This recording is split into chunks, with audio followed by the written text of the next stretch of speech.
ایک رات سلطان محمود غزنوی معمول کے مطابق گشت پر تھے۔ ایک تندور کے پاس سے گزرے تو دیکھا ایک شخص وہاں سویا ہوا ہے۔ اسے اٹھا کر پوچھا کہ وہ کون ہے۔ جواب میں اس شخص نے بتایا کہ وہ غریب مزدور ہے، مزدوری کرتا ہے اور رات کو اس تندور کے پاس ہی سو جاتا ہے۔ سلطان نے پوچھا کہ اس سردی میں رات کیسے گزرتی ہے، کیسے گزارا کرتے ہو؟ تو اس مزدور نے جواب میں جو کہا اس نے سلطان کو ہلا کر رکھ دیا۔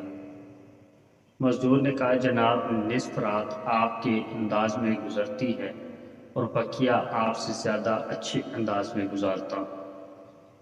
سلطان نے بڑی حیرت سے پوچھا کہ وہ کیسے؟